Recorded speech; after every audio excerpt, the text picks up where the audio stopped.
Every year, I hope everybody had a chance to get in the Hall of Fame this weekend at the museum the last 4 days. It's the home of the greatest game, the greatest softball players in the world. Every year at our dinner, we present special awards and we induct a lot of softball players. This year, we felt this special award needed to be presented tonight on this field. It's called our Presidential Service Award. It's only been given out 3 times in the past. Usually it's a major corporation or somebody that's really made a significant impact on softball. The award tonight is to probably, I can't think of anybody any better that deserves this award. I'd like the whole ground crew from the Forest Park District to come out on the field. Larry Buckley to the whole crew. I think everybody in the fields, these are the greatest fields in America. And it's because of these guys. You know, I've played in over 25 of these, or not played, I've been in over 25 of these. I've never had a grounds crew like this. I was a park director. These guys are the best. They do everything for us, they do everything for the players, and they never complain. They work tireless hours. So Larry, if you can help me for a minute, or one of you guys, I want to read the presentation. There's one on the bottom, I'm going to take the top one. We've got 2 plaques. One's going to go in the Hall of Fame, and this one, they can put, Larry, you can put in your office if you want. Presidential Service Award presented to the Forest Park ground crew in recognition of 47 years of outstanding dedication to the players, managers, and fans of the Chicago 6-inch softball community, the #1 softball field in America. Gentlemen, congratulations, and thank you from everybody in softball. You guys are the best. Larry, you want to come up and we want to take a picture? Guys, come on up here. So, Ron Kubicki, the president of the Hall of Fame, Mr. Powder here has just presented a beautiful presidential plaque for the best softball field in America, and you played on it. You know this is a great award. Right, George. These guys are the best they're the best at what they do. I mean, the fields are always in great condition. Rain, snows, whatever you got to do, they get it done. It's a great job.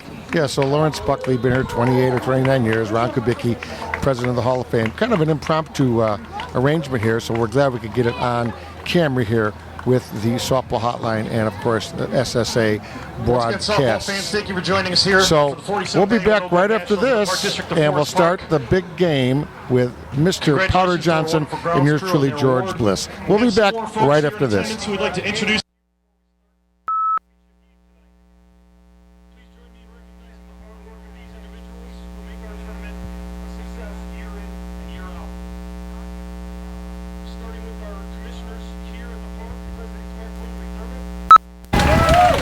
we're back with some of the presentations of the people from Forest Park. John Doss, Eric Entler, Roy J. Sansoni, the Assistant Director of Staffs, Steve Thomas, Rachel Entler, Andrew Doss, Maria Vanesi,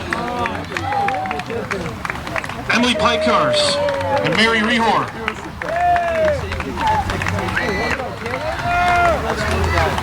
A few more behind-the-scenes people we want to make sure we recognize. Chris Richards and Vicky Stisevec. We've also got village commissioners in attendance tonight, Joe Burns and Rachel Entler. And I'd also like to take a minute here to rattle off the names of the folks who just received that award, who make these fields the best fields in softball. Their fearless leader, Larry Buckley, Ryan Russ, Carl Presto, Joe Presto, Denny Crotty, Bill Kenny, Jake Buckley, Larry Buckley, Angelo Gabino, Pat McDermott, Andrew Doss, Brad Gray, Chris Romero, and Nick Romero. Of course, we also owe a big round of applause to our tournament director, Grace Kenny, who helps everything go so smoothly over the course of the weekend.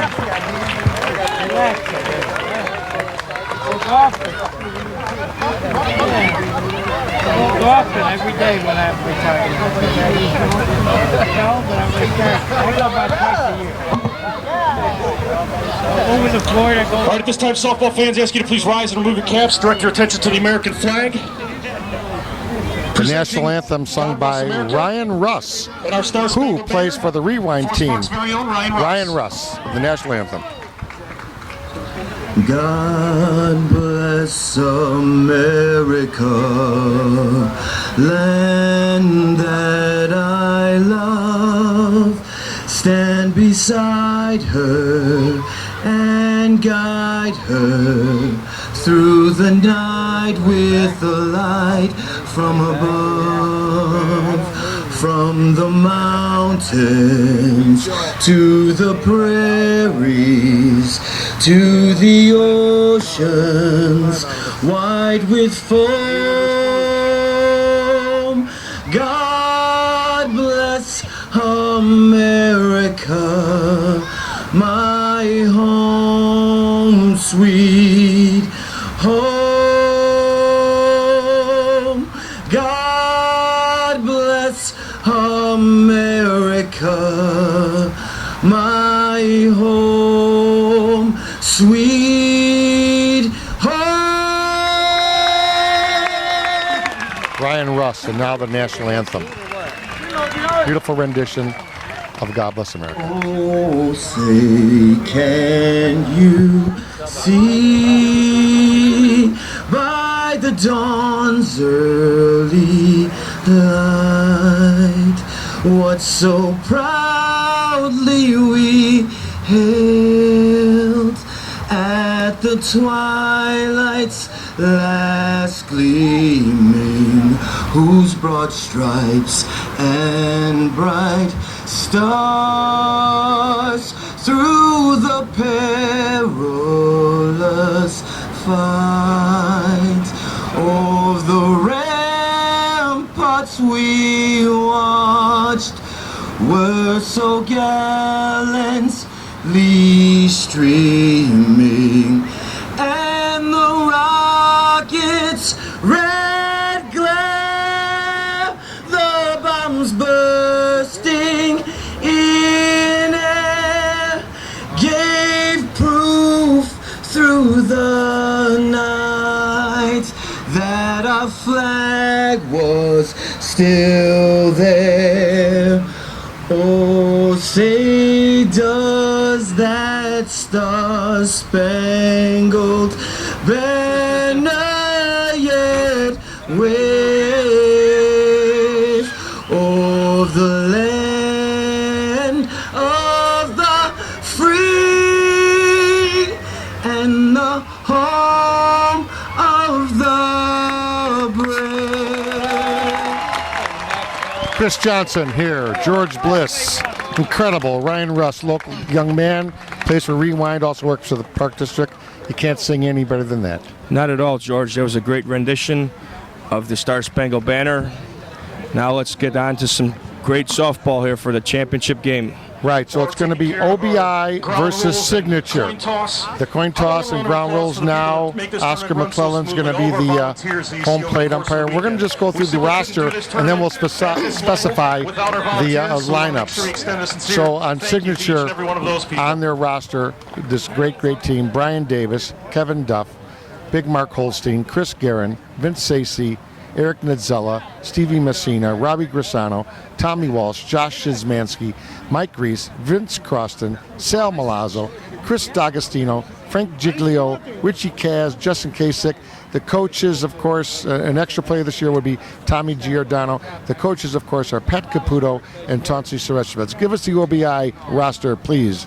The OBI roster consists of Chippy Kornikowski, his brother Timmy, who plays shortstop, Kenny Kaselica, Chuck Wigington, Colby Fox, Big Dave Odell, Sammy Bertucci, Chris Sieben, Johnny Ryan, Jimmy Moretti, Timmy Petrus, Dave Bernier, Kevin Ryan, Joe Cass, Eric Acevedo, George Ignat, Chris Thompson, Jeff Dillman, and they're led by none other than John Doss. And John Doss is JD, very well known here in Forest Park for many, many years, and he is the director of streets and sanitation. So this guy puts in 80 hours a week and then comes out and coaches his team. It's incredible.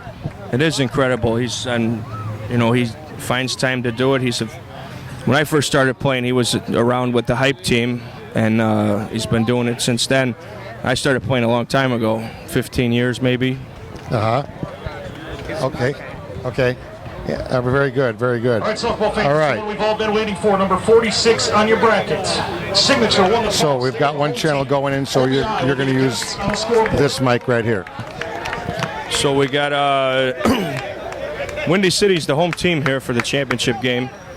Around the infield, they have Josh Szymanski at first, Kevin Duff at second, Vince Croston at short center, Vince Sacy at short, Chris Guerin at third, Mike Reese on the mound, and Mark Holstein behind the plate. In the outfield is Eric Nitzala in right, Brian Davis in center, and Steve Messina in left. Here is Chippy Karnowski. We're going to share microphones today. Chippy Karnowski is going to lead off, number 22. Here we go, play-by-play, George Bliss with my good buddy Powder Johnson. 47th annual No Glove Nationals. This, again, is OBI versus Signature. Now, I just want to remind you that OBI has not lost a game. If they win this game, they win it all, and Signature has to beat them twice. Yeah, it's going to be tough for Signature to beat OBI twice, because I believe OBI is running on all cylinders. They're a very good team. Nothing against Signature, but I don't know. I like OBI in this one, George. Okay, Chippy Karnowski, play-by-play here. We're going to have Powder kicking in. Here we go. Brian Kornkowski, followed by Tim Kornkowski, Ken Kaselica, Chuck Wigginton, Colby Fox, Dave Odell, Sam Bertucci, Chris Sieben, John Ryan, Jim Moretti, and Tim Petrus. So, same lineup that they've gone with most of the last 3-4 games. Brian Kornikowski, Tim Kornikowski, and Kenny Kaselica. 1, 2, 3. Chippy wears number 22. So we're going to do the book here for him, and we're going to take our time, give you a good broadcast. Up in the booth, Jimmy Bliss in from Los Angeles, California, along with George Vaznoros. Okay, here we go. First pitch by Reese. Swing and a chop hit to left field, and Chippy is on with the first swing of the game. So wow, right away Chippy comes out with the big hit. George, it's a good start for OBI. Let's see what Timmy does here. He's a good hitter. He's probably, I say what he would do is same ball as his brother, cut over the left fielder, infielder's head. I got it. So here's Kornikowski, their shortstop, number 88. His action is very, very quick here. So here we go, pitch by Reese. Swing over the right fielder's right side. Here goes Chippy to third, and a little bobble in right, and Kornikowski, back-to-back, second, third. Yes, there was a great ball by Timmy, flipped right over first. There was a bobble in right, so advanced the runners to second and third. Ken Kaselica's up now. He's a very, very good hitter with a lot of power. Kenny Kaselica, quick action here, batting third. Second and third, Kornkowski's on second and third. Chippy left off the game here. Here we go with the pitch by Reese. Swing and a line drive in the left center for the single. Here comes Chippy, and here comes his brother, Timmy. So a quick 2-0. Kenny with a nice double to left center. We got, it's going to be tough. Chuck Wigginton's another tough out. It's going to be a tough game if they keep Mike Reese in the game. Yeah, I want to explain to the people listening all over the hotline and all over the SSA Broadcast Network that Kaselica made it to second because this game is 60-foot bases and guys are very, very fast. Okay, here's Chuck Wigginton, their big first baseman for OBI. And by the way, if in case you were wondering, it is one bad inning. Wigginton, a hard ground ball to third base, the flip from Garino to first for the out, and they hold Kaselica at second. Yeah, it was a hard hit ball. Chris Guerin at third made a real nice play to get the out. The bad part about it was left side of the infield doesn't move the runner over. Yeah, you don't want to go there, so that's kind of a mental mistake. This is Colby Fox. I believe he's normally their center fielder, and he is number 24. So here's Colby Fox, 2-0. Big Dave Odell on the on-deck circle. Big Dave in the on-deck circle. Here we go. Reese pitches to Fox. First pitch. It's outside. Oscar McClellan, Hall of Famer, at home plate today. Joe Monza down there at first base. We'll get the other umpires, Brian over at third base, and we'll get the second base ump in a second. This is Colby Fox. Strike one. Reese works very, very, very fast. Mike Reese, 33. There's a swing to straightaway center fielder, and Davis, no problem, very skilled outfielder, but he does move Casella to third. Davis is not going to miss that ball ever. No, Brian Davis usually he doesn't miss too much in center field. Good ball by Colby Fox, but you know it was at Extra hitter number 23. good enough to move the runner. Give us a real quick quickie on Big Dave Odell. Dave Odell is a very strong hitter. He hit the ball anywhere he can, as far as he can. We'll see what he does here, George. Yep, he won the home run contest at Comiskey Park. I call it Comiskey still. U.S. Cellular last year, and we had a great time, and the White Sox gave him a nice little award for that. Big Dave Odell. He played football at Northern Illinois University, 2-0, man on third. That's Kaselika. Big Dave with a swing and a shot. Oh, dropped quickly by Vince Stacey. He throws back the first, and he's safe. Vince Stacey got a blast, caught it off his fingertips just for a second, had control, and then dropped it at his feet. Quickly got it over to first base, but just Big Dave, just by a hair, makes that. That's a big play right there, 3-0. Absolutely, George. Big Dave does move well for a guy of his size. Now batting Sammy Bertucci. Sammy Bertucci is another very good hitter. There's tough outs in each of these guys' lineups. Let's see who hits better. There's Bertucci, 37, second baseman. Sammy Bertucci. OBI, plain white jerseys, plain red in the front with the old White Sox symbol, OBI, one bad inning. Here we go. Reese pitching well. Some minor miscues here in the first inning. It is a 7-inning game in 16-inch no-glove softball. Davis out there in center field. You don't want to go near him. Let's see what they do. There's a strike. They move very, very quickly here on SSA broadcast. So hope you're enjoying this video presentation. Reese with a double fake and what they call the drag step. Swing and a ball to right center. Oh, it's down. It's down. And here comes Big Dave to third. So Big Davis was shaded to left, and that ball was right between them. That ball was in good ball to right center. Got Big Dave over to third. Now is Chris Sieben. Short center fielder number 7. He's a very good hitter, and he's going to be another tough out here. See what Reese does to try and get him out. Obviously, you have first and third, so you have a very, very strong short center in Vince Croston. Anything near him, he's going to touch the force. But let's see what Sieben does here. Reese goes directly back. Big drag step with the single hesitation and the pitch. Beautiful, beautiful pitch. Strike one there. He worked that one. Looks like Reese is going to be going back now. He needs to play that middle. He needs to become an infielder the minute he releases the ball. Ball inside.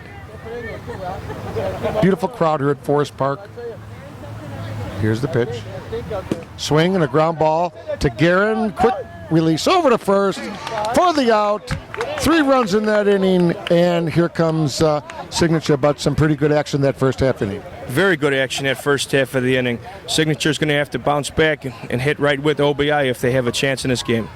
Well, you know, they're going to lead off with Brian Davis and then Duff and then Holstein. So, you know, you don't have many better players than 1, 2, 3 right there. Absolutely not, George. Them 3 guys are tough. So we'll see. I mean, Johnny Ryan on the mound for OBI is a very tough pitcher. He keeps guys off balanced, and we'll see how they fare against him. So Johnny Ryan on the mound, and let's set the defense for OBI. The defense for OBI is Brian Kornikowski in left, Colby Fox in center, Timmy Peterson right. At third base is Jimmy Moretti. At shortstop is Timmy Kornikowski. Short center, Kenny Kaselika. Second base, Sammy Bertucci. First base is Chuck Wigington.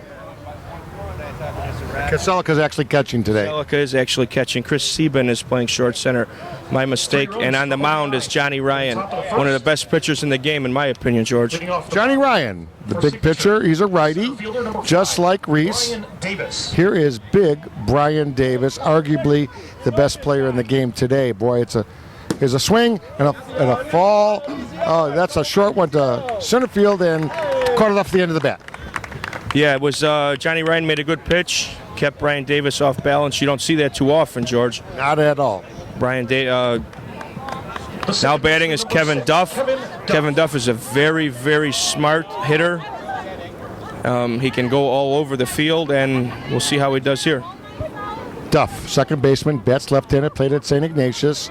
And my money, I mentioned the other day on Channel 9 with the Dave Kaplan Show, I got to say my favorite player, he just does everything disciplined. And there it is, a shot to left field, and Chippy comes in and grabs that right off his fingertip. Chippy made a nice play on that ball. I thought it was down myself, George, with now batting Mark Holstein.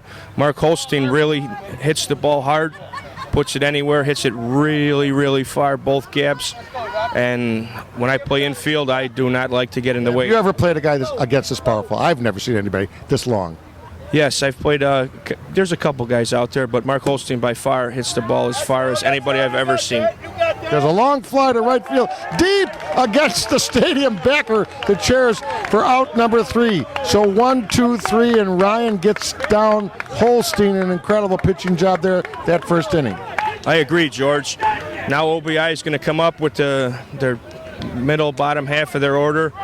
They're very, very good. Mike Reese has got to get tough and buckle down and try and get these guys out. You don't want to get in much of a bigger hole than 3 runs, George, because it's tough to come back. Chris Johnson, George Bliss, up in the booth, Jimmy Bliss, George Vernazzo, sorry, Georgie, and Ronnie Kubicki's around the booth here. And, of course, everybody up there in the booth with Mr. Larry Parikars and his staff. Of course, Grace Kenny doing an incredible job. So this is going to be a close one. It's 3-0.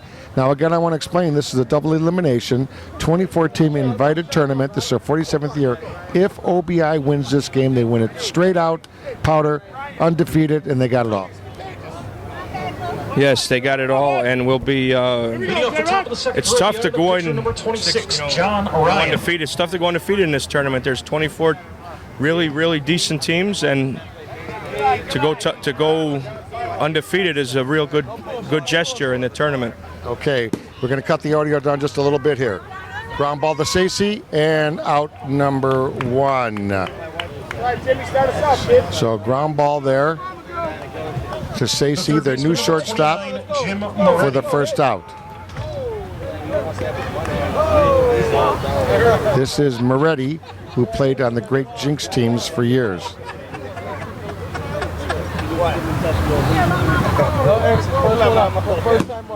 Moretti with a swing to left field and the beautiful chop cut. Moretti on first base. That's softball. It is softball. Nice high pitch, just tomahawk it over the infield. Now batting Timmy Petrus, bottom of the order guy.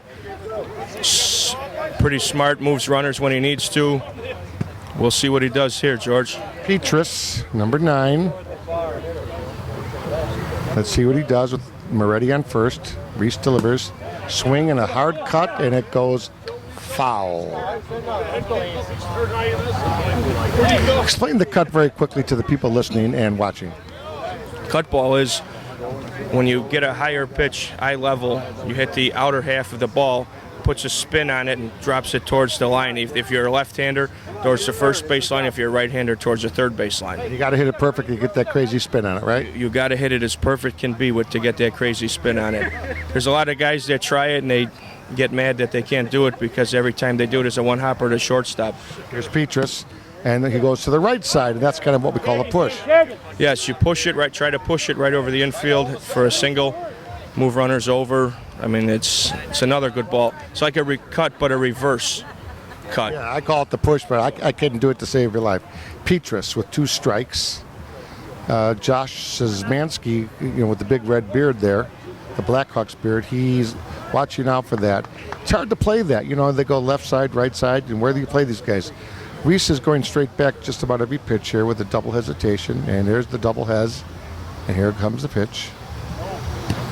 And just hit the plate. And again, if it hits the plate, it is not a strike like some other leagues. It has to clear the plate in 16-inch softball. Here's the pitch by Reese. Swing. Line drive to second base, and he doubles off Moretti. Yeah, Moretti should have stayed at first. The play was right in front of him. Timmy Peters hit a hard line drive to second, which is the right idea to go behind the runners in that situation. But Duff was right there to make the play and ended up being a double play. Yeah, Duff's not going to miss that ball. One of the best defensive players in quite a few years. Absolutely, George. Now let's see what Windy City has in the Signature has in the bottom of the second. They have Guerin, Vince Sacy, and Eric Nizzala coming up. Three really good players. Tell us a little bit about Guerin. He's a heck of a player. He plays 12 inch as well. Guerin is a monster in both. I've played with him and against him, and he can go all over the field. Now he's learning how to soften his swing up and hit a cut ball, and trying to push the ball, that stuff. And once he gets everything down, he's going to be a major out right now. He's a tough out now, but he's going to be even tougher when he gets all that other stuff down pat. And he is one of the executives at the actual core sponsor of his team, Signature Transportation. 3-0. Here is Guerin. 10, Chris Guerin. Okay, here we go. Ryan to Guerin. Swing and a line shot to left field. Chippy, like smooth silk out there. Chippy is so smooth out there. He doesn't miss much. He's one of the best outfielders there is in the game, along with Brian Davis and Eric Nizzala on the Signature team. If I had that outfield, I would never lose. No, and also the game before this that we did not televise, Rack City, they've got some incredible outfielders as well. Little Dave Bradford and Brian Blackwell Jr., two fastest people I've ever seen. Now batting is Vince Sacy. Ground ball up the middle and bobbled at short center. So they couldn't catch it. It caught him in between. So that's kind of the way the game is played. It's like a very, very, very hard chop. And Vince, by the way, came from Players Inc. last year. He is the shortstop for Signature. So he bounced one up the middle, and that in-between bounce caught the short center, and he couldn't pick it up. So here's Eric Nizzala, who used to play with the Roadrunners many years ago. Yes, he played with the Roadrunners for a few years. This year's his first year with Windy City Signature. Fly ball, left field, Chippy. Not a real good swing there. No, not at all. It looks to me like the Signature team is kind of gassed.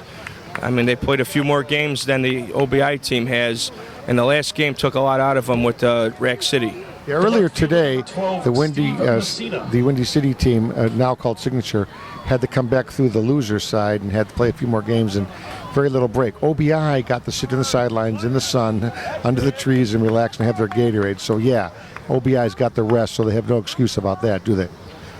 Right, no excuse. OBI should be well rested for this game. Signature had to bounce back and play a very tough Rack City team with no breaks in between. There's a ground ball from Messina to Ryan, down on one knee over to Wigington. So nothing there, 3-0, and so far Ryan is going very smoothly. Yes, Johnny Ryan is throwing a great game as of right now. We're going to have to, OBI starts with the top of their lineup. If they get a couple more runs this inning, it's going to be tough for Signature to bounce back and beat them. Yeah, the mental part of it is, you're so tired. It's such a long season. And these guys, again, for all my viewers and listeners on SSA broadcast, all these guys love this game, and they have full-time jobs as police officers, full-time jobs as transportation people. I know a couple guys own their own companies. I know many work for the city, and they are out there in the snow and in the rain, working on streets. It's brutal, and then they come out here and they try to play all weekend with 80-degree weather in Chicago. I could never do it. No, it's tough. For the guys, they have day jobs. Some guys play 2 or 3 games a night and then go to work overnight. Wow. Yeah, sleep all day. I've done it myself. When I was on overnights, I would go out and play, hang out for a couple minutes at the park, and then I would go to work all night, sleep for a couple hours, and hang out again. Go back and do it again. Here's Chippy Korenkowski. He's the leadoff batter. He started the game, Chris, with a great single to get him going. Yes, absolutely. He is a very tough out. He's fast. He's good. He's got it all. Got the game down. By the way, several years ago he played for the Signature team, so there was a trade involved there, kind of Pat Caputo, etc. So there's Chippy again with a cut that didn't fool Sacy this time. They got it for the first out. Right. Sacy kind of cheated over. He saw the swing, cheated over to short left center. Now up is Timmy, Chippy's brother, wearing number 90. This is funny. Yesterday he was wearing 88 on the Saturday games, and he went to 90 because he said he grew 2 inches. Yeah, I seen him the other night wearing 88, and today's wearing 90. A lot of hot dogs, I guess. A lot of hot dogs. He's got great hair too. You know it. Got the tattoo on his elbow, and he also played for Signature several years ago at shortstop. So there's been some switching going on here. There's a fly ball to the left, and it's in for the single. And boy, the Koronkowski guys, and I want to say their name with full respect, have got the game down 1-2 with the cuts. Now they've had, 4 at bats between them, 3 hits, 3 guys on. So there you go, the 3-for-4 brother combination. Absolutely, they're both tough outs. When I played with Signature, it was known as when it was Windy City before. We, I got real close with Timmy and Chippy, and they've been. Here's Kaselica, long fly to left field. It's down. Messina gathers it in. They're going to throw to third. Here's the throw, and he is safe. So that kind of fooled them there. He pulled it down the line and chalked the left field line there. Yeah, usually Kenny's a right center hitter with a lot of power. Sometimes he'll trick you and go down the left field line, which is what he did. Which he there. just did. Yes, he did there. It was a great ball, stayed inside. Now Chuck Wigington is up. He's another guy, very tough out, hit the ball wherever he wants. Another great first baseman. These teams, you've got Big Josh for Signature and Big Chuck for OBI playing first, and their hands are rock solid. So many good first basemen this year, so many. Israel Sanchez, just some great players. The toughest position to play in America, no glove softball, every player involved in. Absolutely. You mentioned a couple of the real good first basemen in softball, and Josh Szymanski is one of them. There's a long fly to left center field by Wigington. It kind of handcuffed Messina. I think Messina got hurt out there. I think he may have fallen on the ball, maybe out at third. Now, let me explain. Let me go back here, Powder. Long fly to left field. Messina rolled over on the ball, possibly knocked the wind out of him. The center fielder picked up the ball. They threw into home, and they did get the runner out running. He did not slide. Yes, they rounded. Chuck didn't slide into third. The center fielder picked the ball up, made a nice throw to third, and they were able to get Chuck out. Now, Messina came in quickly, one of the greatest left fielders, had it, and then for a second the ball dipped, and it caught him in the grass line, and he rolled over it, just like falling on a football there, I would think. Yeah, it looked like it might have took knocking the wind out of him, but he is down. He's still down. They're going out to take a look at him now, and hopefully we'll get an update soon so we can update everybody that's listening to the broadcast, George. Yeah, SSA broadcast, 47th Annual No Glove Nationals, Forest Park, Illinois. We are west of downtown Chicago. I always call it the Sears Tower. We're just about 10 miles directly west, throw a softball, from Sears Tower in Forest Park, Illinois. Zip code here for all you navigation people is 60130. So Forest Park, Illinois. By the way, it's also the site, and we'll have more on that later, of the 16-inch softball Hall of Fame. Our SSA broadcast president is on the board. It's an incredible building, isn't it? Absolutely, George. I've stopped in every time I come out here, play a league game or play a tournament game here, and I like walking through. It's a great history. I suggest that every young player that just started playing get a chance to come out and look through it. You see all the old teams, the Sobies, the Whips, the Bobcats. Yes. And the Sobies, the Whips, Bobcats, 45s, Lettuce, Pugliese, all of them teams to where, I grew up watching. Everybody should see them guys play because they played softball the right way. Yeah, 7600 West on Harrison, Forest Park, Illinois, when you come from out of town.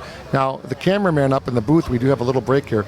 If you possibly could, if he has a chance, he could zoom in on the Hall of Fame way. It's a great camera we have, supplied by SSA Broadcast Technical Division. If he zooms in on the Hall of Fame, which is literally straightaway center field, that brown building, Jimmy, if you can get that, zoom in on that just for a second. Just give the fans a general idea. It's out by the scoreboard, 5-0 here. We have a little injury break here, and I don't know if Messina's going to get back in because he really knocked the wind out of himself. So if our camera guy is out there, he can pan the audience with the zoom on the camera from left field to center to right, see the crowd out there, and way beyond there in center field, kind of behind the screened tennis courts, is the 16-inch softball Hall of Fame. We'll try to get some pictures for you later. We know that the broadcast is limited to our one camera, but we're doing the best I can. We're here with Chris Powder Johnson. Now, Messina is up. Let's see if they take him out, Chris. Can you see out there what's going on? Messina seems to be walking into the dugout, into the field area on his own power. Like I said, it might have been a wind that knocked out of him, maybe a knee or an ankle or something. But who knows? He seems to be walking okay. Let's see if he stays in the game, George. I don't know. Well, they do have the first aid guy from Forest Park here. They do have him. So let's see what happens. Let's see what happens there.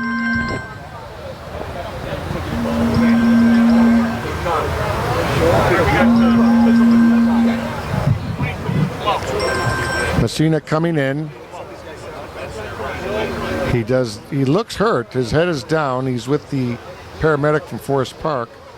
And Holstein behind home plate. Big hand for Messina. One of my favorite players. And he is an Elmwood Park police officer. So a lot on his mind today, I know. Okay, now they're going to make some changes. Who they got in left field there? Okay, Nedzella's in left. And what are they going to do here? In right field, we have who? It looks like to be Tommy Walsh in right field. Yeah, it is Tommy Walsh in right, so Nedzella. So basically Walsh is in the game for Messina, basically. Right. Walsh took Messina's spot. Messina walked in holding his shoulder. So he must have really got hurt on that ball. Yeah, he probably did something, jarred his shoulder loose. You know, he tried to make a great play on it to save a couple runs, maybe one, and he ended up dropping the ball. OBI got 2 more runs, and now it's going to be a tough hole to dig out. So it is Walsh. Walsh at right now. Dave is still in the middle, up center field, and of course, Nedzella in left. Okay, here's Colby Fox. Back to live action, 5-0, third inning. OBI is the visiting team. This is only their third time up, so they've got 5 runs. A long way to go here in 16-inch softball. Long way to go. 21 action outs, 7 innings. We're only in the third, as I mentioned oftentimes.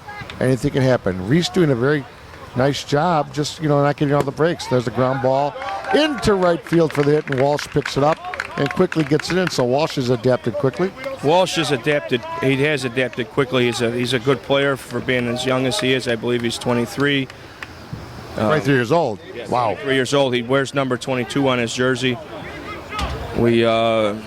Colby Fox had a nice ball through the hole between first and second. Now let's see what Big Dave does.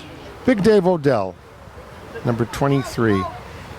Sometimes they call it designated hitter, extra hitter. I like to call it designated hitter. Ground ball to Sacy at short and kind of, off his backhand. And just for a second, Sacy had to leave the ground because Big Dave, who played football at NIU, beat that down to first base, and Sacy had to hurry to throw, so an infield signal. Right, he had to hurry to throw. Sometimes on a play like that, you'd want to hold the ball to prevent the runner that was on first base from getting to third base. You're off balance, you make a throw that makes 4 hops to get to first base. That's exactly what happened. Okay, number 37.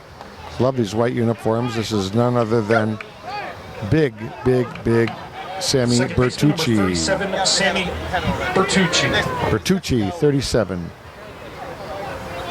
5-0, 2 outs. Got to stop him here. You got to stop him here, stop the bleeding, because it's, like I said, you get down 5-6 runs.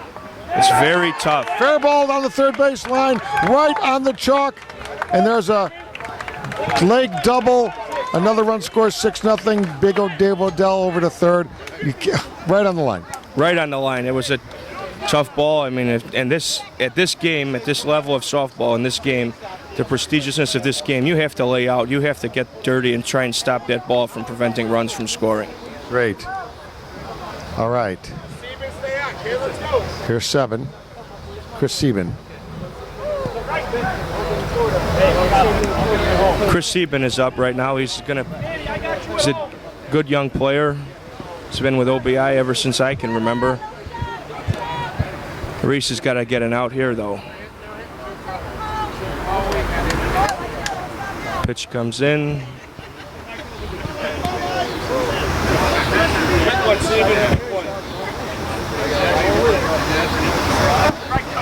Two strikes on the batter, Chris Sieben. Reese steps back, drag step. One fake to the plate. Second fake. Now he has to release the ball, or it is a ball. Sieben drives the ball to left. Nizzello seems to be under it and makes a play. Inning over. 3 more runs for OBI in the bottom of the 3rd. Now going into the top of the 4th. Signature trails 6-0. We're here with Chris Powder Johnson, George Bliss from the Softball Hotline and the 60-inch Hall of Fame, sitting in today for my good friends at SSA Broadcast.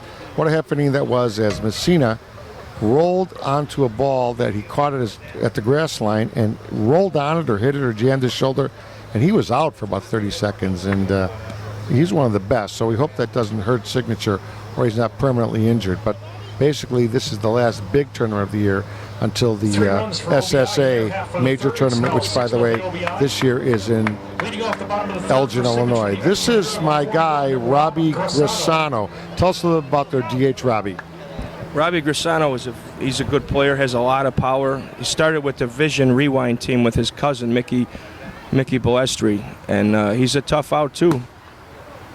Line drive cut ball through the left side. Robbie's on first. Let's see what Vince Croston has to do, number 2. Yeah, I mean, that was a perfect swing by Grisano, but Grisano's got to be up there in batting average this week. I don't have it in front of me, but he's got a lot of key hits. Here's Vince Croston. They switched the later games. They had Guerin playing short center, and now they moved him to third. Now they brought in the great veteran, Croston, number 2, and for my money, one of the best short centers in quite a while. He just doesn't make silly mistakes whatsoever. And very, very unselfish. I got to take this kid on my team anytime. Vince Croston. Johnny Ryan working relatively quickly, not as fast as Reese, but he's ready to go in the game. 6-0. OBI, coached by Johnny Doss, hometown hero here, hometown favorite. Ryan with a super quick double hesitation, which kind of actually got me going there. Straight pitch, quick pitch. Swing over Moretti's head to third for the single, and Chippy comes in and just tosses it underhand like he's in the schoolyard. What a kid that guy is in left field. Chippy is a character. That was a great ball by Vince Croston. He's a veteran. He's very good at that ball, that swing. And I think why he's playing now is short center, and they moved Guerin over to third base to go with a more offensive-minded lineup because they're playing the tougher teams. Zizmansky with a swing straight away. Nice shot to center field, but caught out there by the center fielder and in quickly to the shortstop to cut it down. So first and second, 1 out, no movement there. So a great play out there in center field by the OBI center fielder. Very nice. That's Colby Fox out there in center field. Yeah, he's a lefty. I noticed that throw coming in left-handed. Okay, here is a pinch hitter. Chris D'Agostino. Chris D'Agostino. There it is, number 3, Chris D'Agostino. Lefty, swing to left center. Here comes Chippy quickly, and Chippy comes in, Chippy K, with the ball quickly into the third baseman. So Chippy K out there, Chippy Korenkowski, all over the place. Yes, that's poor execution by the Signature team. They had first and second with nobody out. Fly ball up the middle is not going to move the runner, and a fly ball to left center is not going to move the runner. Let's see how Davis does here. Yeah, he should have pulled it as hard as he could to right, perhaps. Yeah. Okay, here's Brian Davis. Well, you know, I don't know if D'Agostino's played a lot, but yeah, that was kind of a mental mistake. Here's Davis. He hit obviously for Reese, actually, the pitcher for Reese. We have pinch hitting and re-enter in softball. It's a very, very good rule. I'll explain that in the next half inning. But let's focus now on Davis. Swing and a ground ball to first. Great catch by who's that first baseman over there made that play? That was incredible. Kenny Kaselica. Roll it through for us, Chris. Brian Davis hit a hard shot, 2-hopper in the hole between first and second. Kenny Kaselica comes off the bag, going to his right. A very nice play as Johnny Ryan was running to cover the base. He made a nice play to get the third out of the inning. Kenny Kaselica started the game behind the plate, but it appeared on that last inning when Steve Messina got hurt that Chuck Wigington also got hurt. So now they moved Kenny Kaselica to first base, where he made a very nice play. Now I believe OBI has a pinch hitter, Chris Thompson. I started playing with Chris Thompson. We're around the same age. Grew up in the same neighborhood. You know, he's a very good player. Let's see what he does here, George.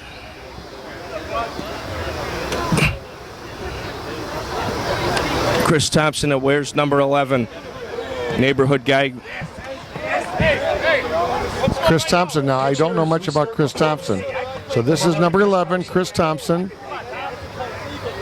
batting here for OBI. Reese back in the game, what we call re-enter. Mike Reese, he was pinch hit for Dags, but now he is back in the game. Yes. He's pinch hitting for Johnny Ryan. Okay, now number 11 is hitting for Ryan. Here's a ground ball to Vince Sacy off his palm and dropped over there by first base because they hurried that throw, and Josh couldn't handle it as it came in a little high. Yeah, Josh usually doesn't drop much at first base. He is, we talked about it earlier, he is one of the best first basemen out in softball today. Chris Thompson, for a big guy, he hustled down the line. Now Jimmy Moretti's up, who's a very good hitter, very smart hitter. Let's see what he does here. Moretti, third baseman for OBI.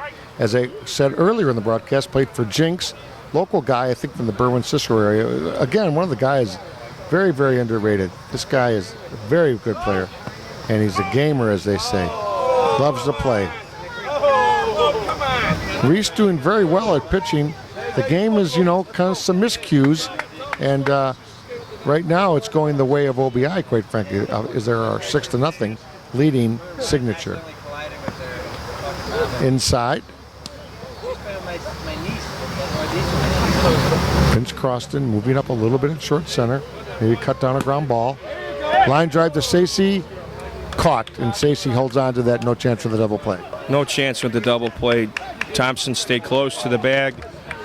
Sacy made a nice play, looked over to first and saw how close he was, decided not to throw the ball. I believe that was a smart play for Sacy. Timmy Petrus up now. Timmy Petrus is a punch hitter.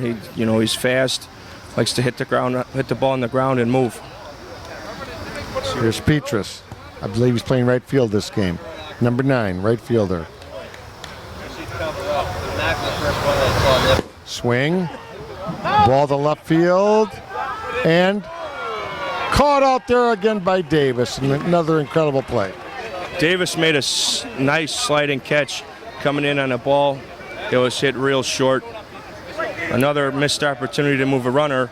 Now it's for an OBI's behalf. He's yeah, they got OBI's is that evening off now. They got to get back into it. Right, they're up 6-0. They still should move runners with, every run counts in this game. Signature's a very, very good team. They can score 6 runs in 1 inning. When you have Holstein on your team and Guerin and Duff and a bunch of other guys, Davis, you can hit. They can explode for 10 just like that. Right, you could score 10 runs and 10 runs with no outs if they want to. The swing by Chippy to center field. There's the hit. Man coming to third as they correctly throw the ball into the middle of the diamond there. So first and third, 2 outs. Chippy is on his game tonight. Chippy's a tough out. He usually hits well, plays great outfield. He is on his game tonight, though. He mishit the ball his second at bat. Third bat corrected himself and got a nice base hit through the left side. Here's the brother combination. Tommy Korenkowski, number 90. Just preceded by Chippy, who's wearing 22 on his jersey. So Chippy on base often this weekend.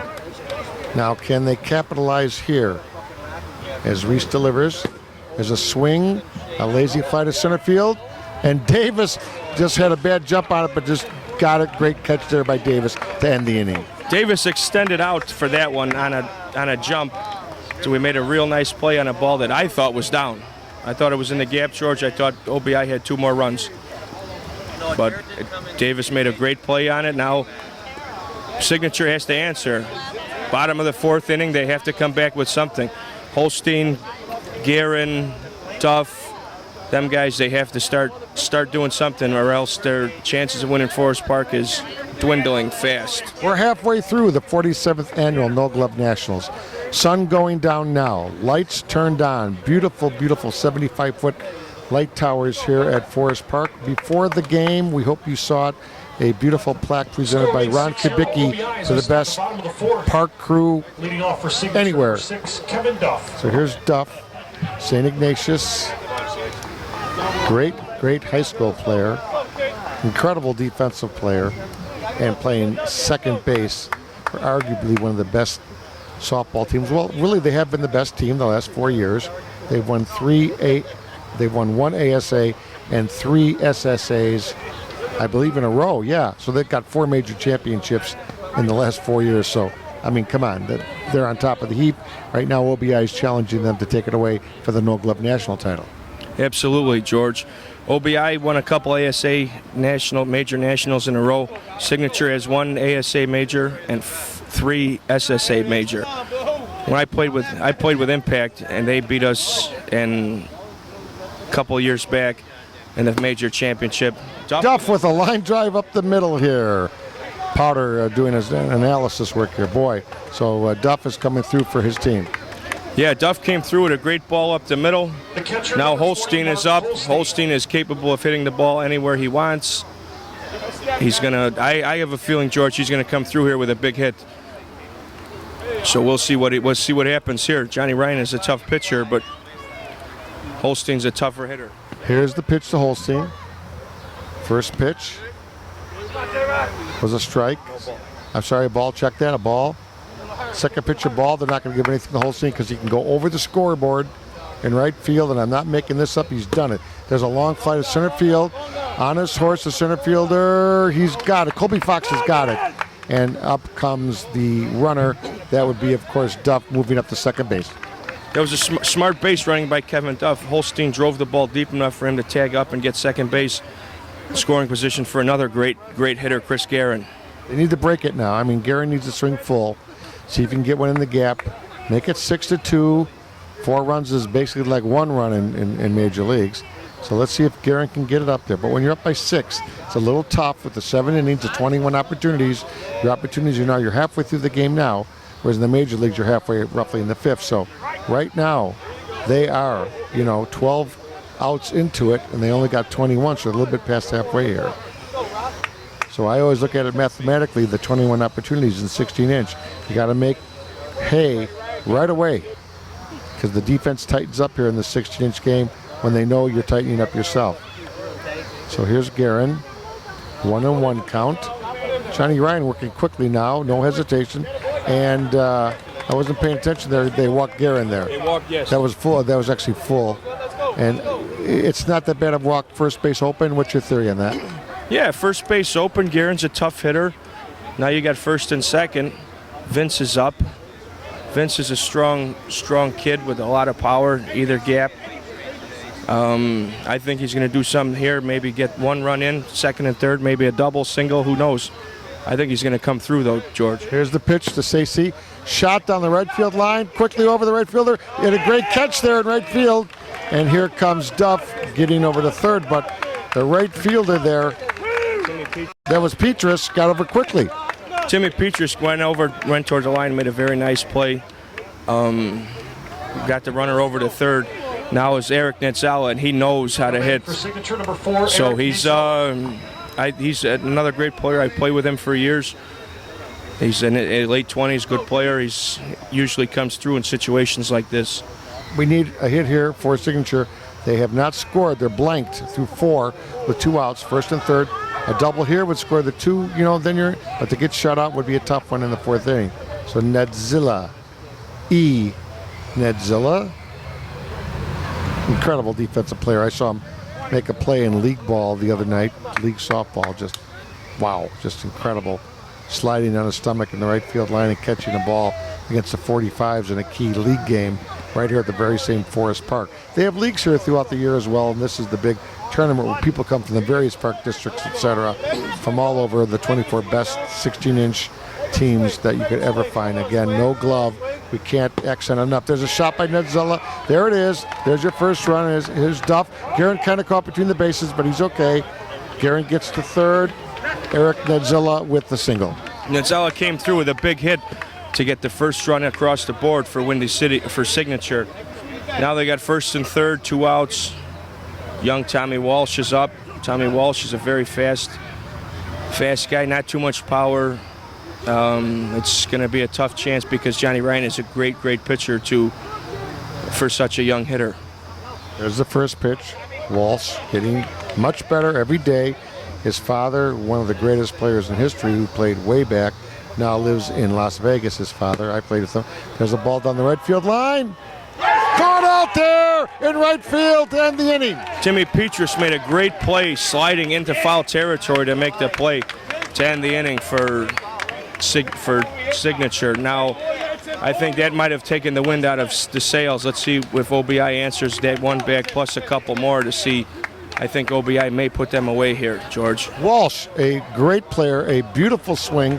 Can't hit it any better. Slices it down the right field line, and Petrus out of nowhere, circus catch. That was a great, great catch by Timmy Petrus.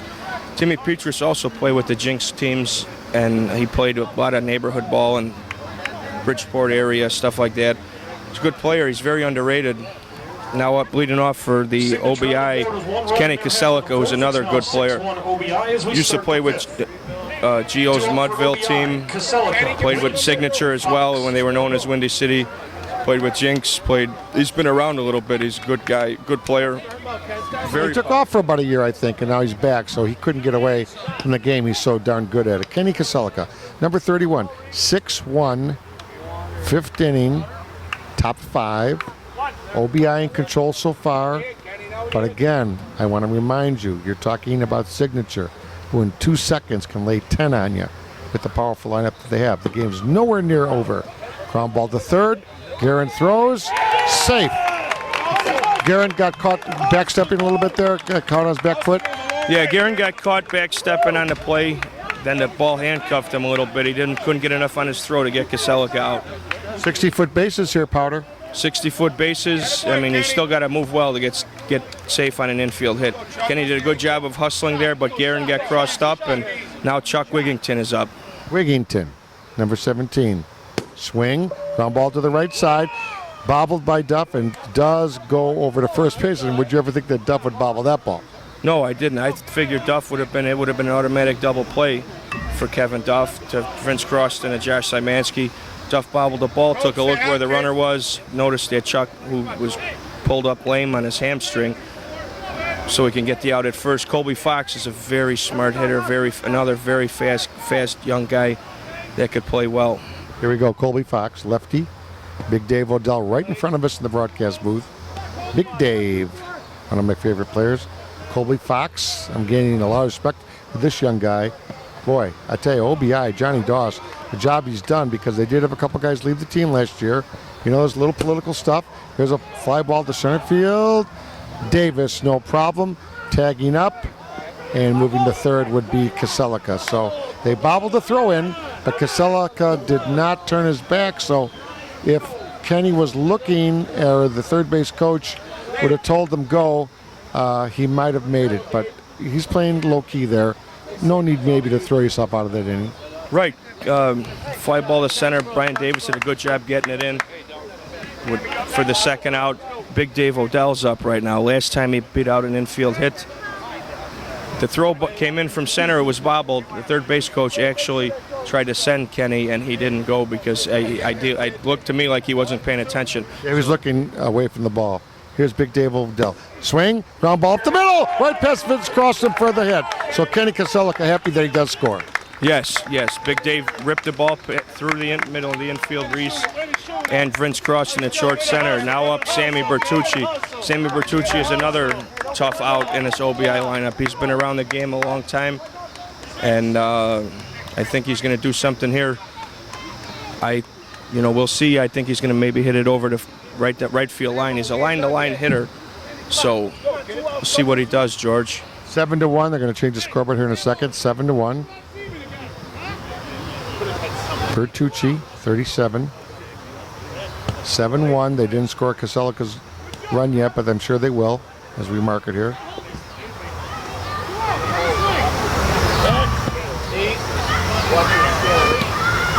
Reese pitching well. Team behind him's made some costly errors, miscues. A couple just, safe calls by an inch or two. That's the difference in 16-inch. Bertucci, very slow in the box, takes his time on the swing, and very patient. And there's a strike right past the tip. Reese with the big drag back. Here's the pitch on double hesitation. High arc. Swing and a ball to right center field. And Tommy Walsh grabs it for the great play. Boy, Tommy Walsh comes in, plays great defensively for him. What else can you ask? Tommy Walsh made a nice play going into the gap in right center, save a run from being down 6 from being down 7 to down 6. Signature really has to come back and start hitting the ball, George, because they're running out of time here. They got 6 outs left, 9 outs left to come back from this 6-run deficit. 5, 6, and 7. That's not a lot. So they got a 6-run deficit. So, they tighten up a little bit, on the defense when they know that they have a little lead. They play a little deep in the outfield, and they stop those big balls. Yeah, if they tightening up on the defense helps, but softball's a hitter's game. You still got to hit the ball to win, George. Chris Powder Johnson, George Bliss, play-by-play team out here in the third base media box. Robbie Grisano, who's hit well all weekend. Robbie Grisano has hit well all weekend. I watched a couple of Signatures games when we weren't playing, and Robbie's been hitting the ball really, really well. Also, Robbie and his girlfriend just had a baby not too long ago, so I hope all is well with that. And Robbie being a good friend of mine, nice to see him out here with such a small baby, and a lot of people don't get to do that in this day and age, George. That's for absolute sure. Robbie Grisano works for the railroads in the city of Chicago. He's become a good friend of mine, and at the A Nationals, probably will hang out in the broadcast booth as well. Yeah, probably. He'll be out there. He loves the game. He's kind of a student of the game. His uncle, Mickey Balestri Sr., is a great player, Hall of Famer. So we'll see Robbie's got to come through here, though, because, like I said, Signature's running out of time, George. Yeah, defense on OBI has been very good. He slaps it down, a hard chop. Kornkowski throw to first, and what a great throw there by their shortstop. He bulleted it over. Timmy Kornkowski has a great arm. He's great hands, very good shortstop. He knows what he's doing out there. Timmy is calling for the chop, and they're not giving it to him. And a chop basically is not hit that hard. A chop, I knowing the game for many years and being as old as I am, that was basically a ground ball. It was not a chop. It was swung out like a chop, but not technically a chop. Right, a chop would go right down right in front of home plate. That kind of went toward the pitcher's mound and bounced up. He tried to cut the ball, and he missed it. He hit it good, though, but missed it, as they say. Here's Vince Croston, short center. Made an incredible play this morning in the early game that I haven't seen. A line drive, caught it off the grass line. Just incredible player, Vince Croston is. And also a very good hitter. If Vince is going to do his best to get his team motivated. So here's Vince now, the swing. Ball, straightaway center field. Caught it up the handle. So for out number 2. Looked like Vince tried to drive the ball deep to right center there. He got underneath it. Usually he gets that ball down. He's not really a power hitter. So he can just, try to drive it, make something happen for his team. They're down to 6, 7 outs left, George. Signature's got to start hitting the ball. Josh Szymanski, who's up right now, could do that. Here's Josh. Number 18, first baseman. Signature Transportation. White jersey, a yellow horizontal band with black bands on top and the bottom. Pretty cool uniforms with the gray pants. Black stripe, yellow zip line, and the really nice whitish hats. Sal Milazzo, just nobody dresses his team like Sal the last 10 years. Just beautiful. I mean, going back to the 90s, Lettuce had beautiful uniforms. Then came along Sal Milazzo with awesome uniforms, and the image is key, and it works. Ground ball to the shortstop. Kornkowski for another out. 1, 2, 3, and OBI is rolling.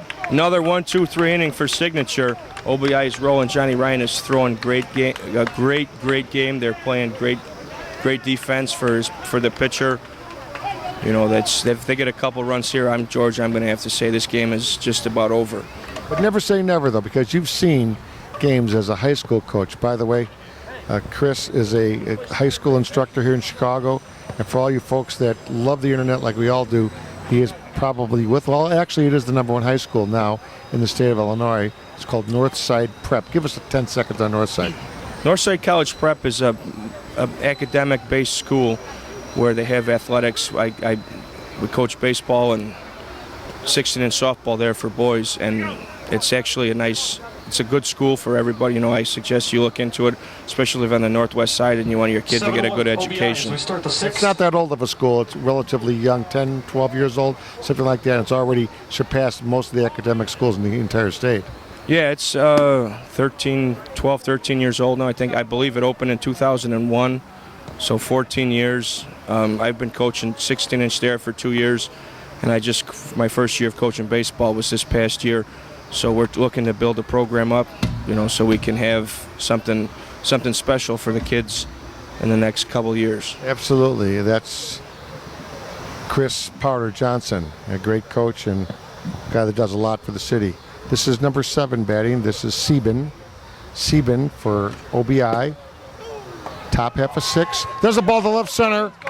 Caught out there by Davis, and Sieben on his horse with a leg double. So, left center, the ball down quickly, but he's running out of the box. Yeah, Sieben hit a nice ball in the left center, hustled to second base for a double. Let's see what Johnny Ryan can do here.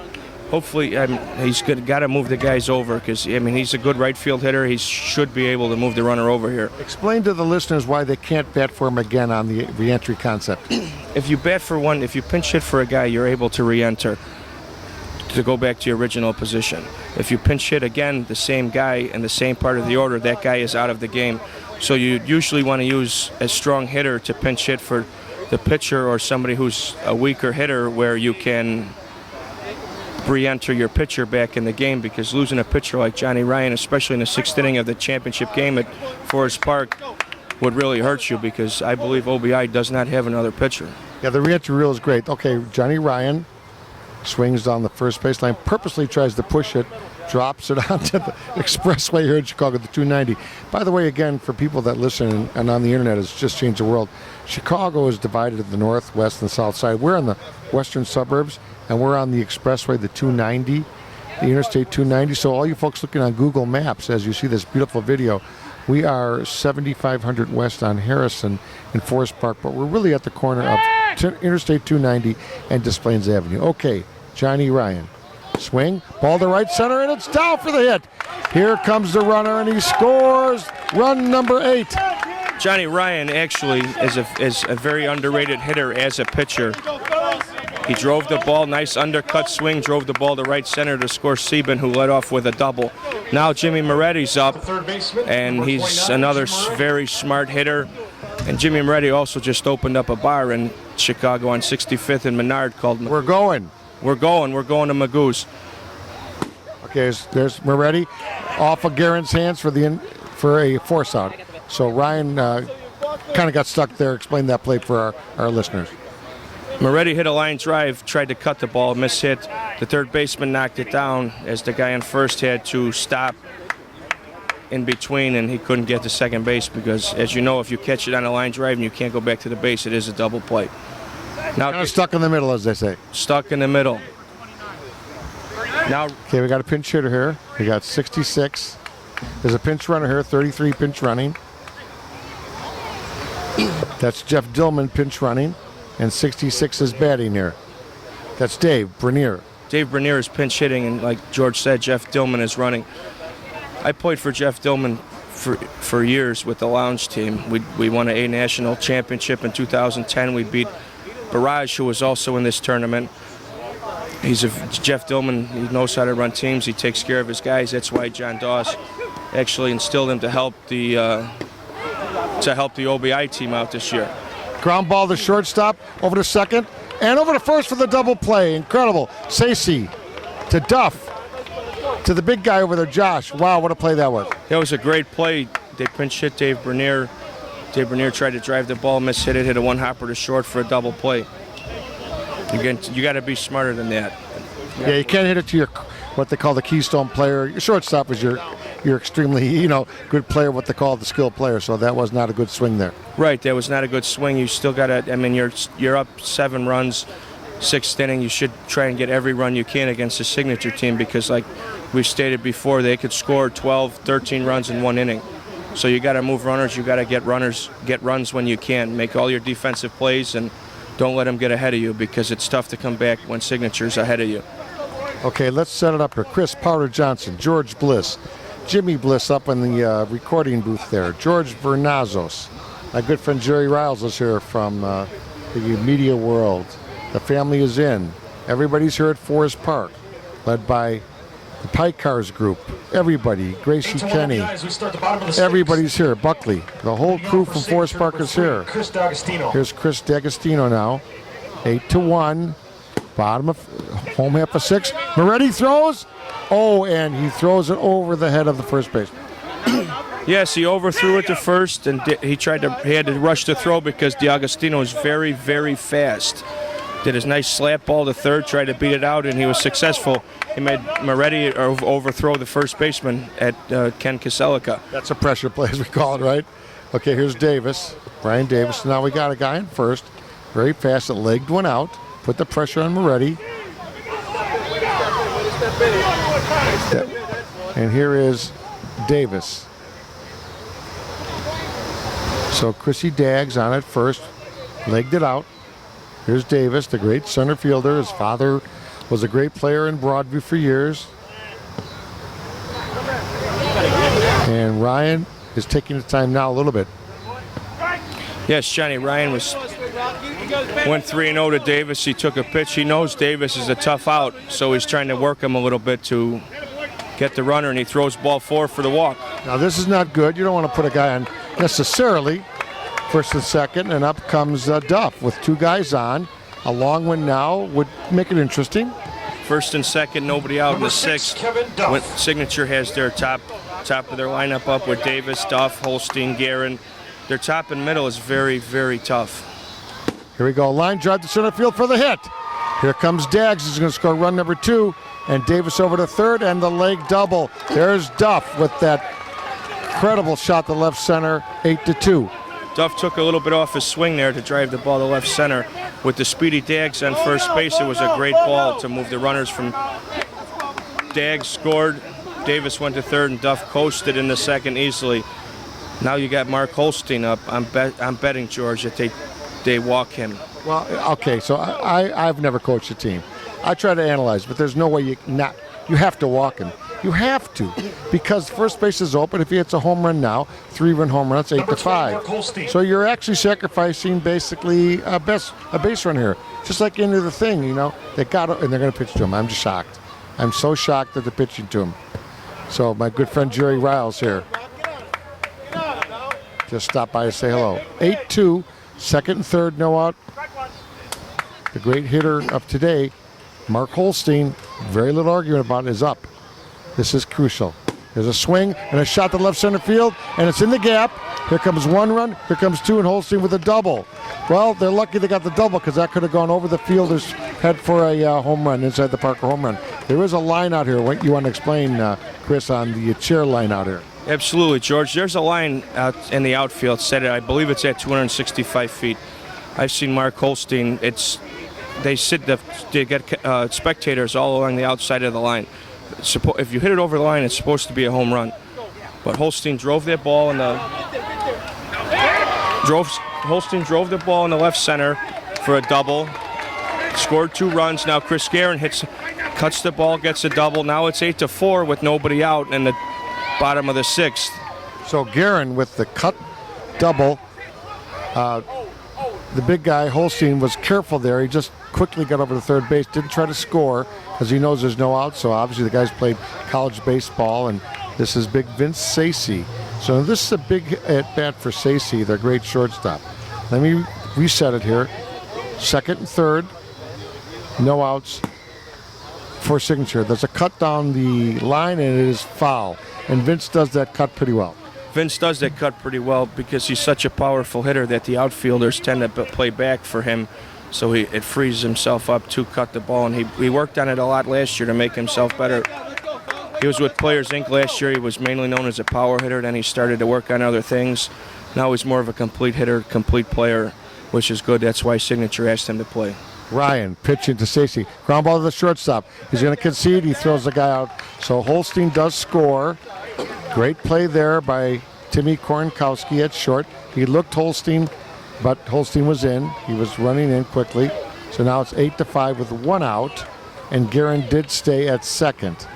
So we have a man on second, Guerin out there at second, held by the shortstop. First base unoccupied. So we got Nedzella now.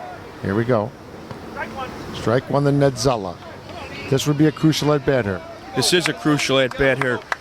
I disagree with that choice of hitting last at bat by Sacy, because he should have hit the ground ball to second base or the right side of the field to move that second runner over to third base, along with bringing the run home, because now it puts less pressure on the guy after him to try and get a hit to drive in the run, as opposed to hitting a fly ball or grounding out to second base or the right side to bring the run in. Now Tommy Walsh is up, and it's going to put tougher on him because he's not a big guy, and the outfield tends to cheat in on him, so he can make him drive the ball over. Walsh swings at the first pitch, and it is down for the hit. Down in left field. Oh, great play there by Walsh as Walsh chops one. A soft chop that fell over the third baseman's head. Chippy came in and didn't get it for the single, and then he gets a second on the throw-in. Yeah, Chippy tried to make a sliding catch on the ball, and he couldn't get it to it.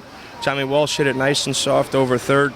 He scooted into second base. Now that's 8-6, 6th inning, 2 outs. Looks like Chippy is hurt. I hope he didn't dislocate that left hand. That would be very, very bad. Oh boy, I think his brother's with them, and he's saying, my hand maybe, oh boy. Let's see if the paramedic comes out. We're not that close. The players are surrounding Chippy Korenkowski. By the way, his number is 22. Now let's reset that. Walsh, who had come in for the injured Messina, went to right field. He comes up the bat, hits the ball off the left edge of his bat, over the third baseman's head. Chippy is in tight. He comes in and doesn't get the out. It falls right on the grass there. Yeah, he tried to go with his best ball with his left field push, and he got it. He mishit it. It looked like he mishit it to me, and he just hit it nice and soft right over the infield. Now Rob Grisano's up with 2 outs in the 6th. 8-6 ball game, George. Anything can happen. So what happened here is, after Holstein's big hit and a couple little tweeners, all of a sudden the game's 8-6, just like I predicted last inning. Not that I'm a genius at that, but it happens all the time with Signature. Yeah, it happens all the time with Signature because they're so solid through the lineup, 1 through 10, 1 through 9, depending on who's there that day. Grisano takes the first pitch. Wigington now is behind the plate, just to reset it. Kaselika on first. Johnny Ryan, cool. He's relaxed. Walsh on second. Big lead off by Walsh. Big lead off by Walsh because Walsh is going to score easily on any kind of a dink single here. Here's Grisano, who hits the very hard cut. Here's the swing. Fly ball, he missed it. Fly ball to the left. Here comes Chippy in, and he catches it for third out. So 8-6, and that was a damage inning there. That was a damage inning there. It was 8-1 going into the bottom of the 6th. Signature put up 5 runs, most of them with no outs. Their top of their order is very tough. They have Davis, Guerin, Duff, Holstein, Vince. They got tough hitters all the way through their lineup, and you got to get outs. You can't make mistakes, and you got to make sure you get outs on them. You miss the ball, it's going to be tough because they're solid 1 through 10, 1 through 11 all the time. Okay, what's good here for OBI? 1-2 runs, Chris? 1 or 2 should be okay for OBI with their top up. It's top of the 7th, 8-6. They're up 2. 2 runs here would maybe seal it, but with Signature, anything can happen. Absolutely, but they're going to top of the order here. Chippy Korenkowski, Timmy Korenkowski, and then Kenny Kaselika. So that was a 5-run there. 5-run. It was 8-1. Now it's 8-6. So again, that was the big inning there. The 6th inning for Signature with the big 5-banger. Okay, they made it to 8-6. Sal Milazzo comes in the game now. Yeah, Sal Milazzo came in the game for Mike Reese because they pinch hit for him twice, so he could not come back in the game to finish the game. Sal's approach is different. He throws a softer, higher ball. Line drive by Chippy to the third baseman, Guerin. So out number 1. So Milazzo with a good first out. Milazzo made a great pitch there to get that first out of the inning. Keeping Chippy off the bases is a very, very good thing to have because he's not, anything. He can score in a single to short right field if he wanted to. Here's his brother, Timmy Korenkowski. Let's set it up for you. 8-6 in favor of OBI. 1 out. There's a tap to right field, and it's down. So great, Timmy Kornikowski doing a great game today. Timmy Kornikowski has been hitting all weekend. He's been he's a very good player. Can hit the ball mostly right field, left field, and now it's Ken Kaselika, who's another strong player. Hits the ball hard. Let's see if he's does anything smart and tries to move the runner. If he goes for the hit, gets first and third, second and third if he gets a double. Looks like they're having a pinch runner though for it's number 30 for Timmy Kornikowski. Timmy's not the fleetest of foot. Number 30 is Joe Cass. Like I said, Timmy's not the fleetest of foot, so this is a smart move by John Doss to get in a pinch runner. Basically a re-entry / pinch runner. Very, very good move. Very, very good move. Okay, here's Kaselika. 8-6. 1 out. Powder Johnson, George Bliss. We're coming down to the last inning here. Let's see what happens here at the 47th annual. There's a shot down the right field line. Foul. Oh, he went down the right field line. He went down the right field line for a hit, and that was if he waits, goes a little bit earlier, that ball goes down, or aims instead of aiming over the first baseline, he goes more towards the middle of the field or the first and second base down hole, and that ball goes to the line. I seen he had a good idea there. Let's see if he tries it again. Kaselika comes back to the on-deck circle. He chats with Chuck Wigington, who got hurt a little bit, and they moved him to catcher. So Wigington chatting with Kaselika to see maybe a little technique here. So here we go, Kaselika. Milazzo pitches. That's deep. And the umpire, Oscar McClellan, shows it as so. Milazzo, the nice pitch. Line drive to Croston. I told that Croston, you can't get anything past him. This guy's a great short center. Great short center. Kenny Kaselika tried to drive the ball hard through the infield. And he did.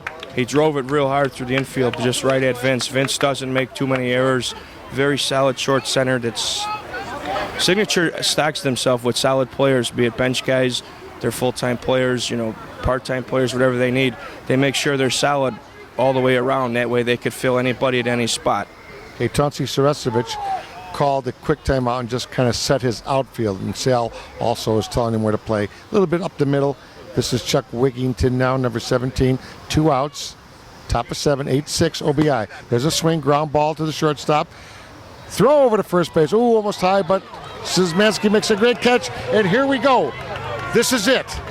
It doesn't get any better to this. The bottom of the 7th inning, 8-6. Powder, what do you expect here? I expect, though, I don't know, George. It's too tough to tell. Signature's tough. They had a great bottom of the 6th inning. They shut down OBI in the top of the 7th. They look ready to come back and score 2 runs to at least tie the game up. If they score 3, they win this game. And guess what? They force what we call the if game. Signature must beat OBI twice. OBI holds on to win this. They are the 47th annual champs. Absolutely. If OBI holds on, they are the 47th annual Forest Park No Glove National Champs. If Signature scores 3, sorry, I keep calling them Windy City, but it's just force of habit. When you change your name, it's tough to you remember the old name and not the new name. But if Signature scores 3, Vince Croston up, he can get the job done starting the inning. If they score 3, we go to the if game. And then we'll be right here on the secondary broadcast. Croston, great defensive player. Swings. Croston with the hit. Croston comes through again. Croston came through again with a great, what we call cut ball. Now Signature is going to use a pinch runner here for Croston with Szymanski up. Let's see, Saracevic, the coach, comes in. Pat Caputo, here comes number 11. The pinch runner would be Justin Kasich. So Signature substitution here for Vince Croston, runner, Justin Kasich, K-A-C-I-C, I believe, Kasich. All right, so here is Szymanski. Man on first. We'll stay together here, close to Powder on the play-by-play. Swing and a long fly. Left field out of play by Josh Szymanski. Josh Szymanski, South Side boy. 63rd in Harlem, approximately, for you folks looking at the map. SYSZMANSKI. Josh, great name. Josh, very, very calm player. He's going to put a charge here. He's not going to get cheated. Pinch runner at first. Kasich. Here's the pitch. Zizmansky yells out no, that he's not going to be swinging, not to get caught leaning on first. Johnny Ryan all the way for the OBI team. Swing, ground ball to short, over to one, over to two, double. Oh no, he dropped it at first base. They had the double play, but dropped at first base. It says Mansky does get second as it rolls into out of play. That was a great play by Timmy to flip over to Sieben. Kenny dropped the ball at first. Josh Zymanski beat it out. Now the ball went out of play, so now you have the runner in scoring position. Zymanski at second with Dags up. Dags actually stayed in the game for Mike Reese, and Sal substituted for Robbie Grisano. That way Dags can keep his bat in the lineup, and when Robbie comes up again, Robbie can pinch hit. Robbie can go in the game for Sal and hit again if he needs to.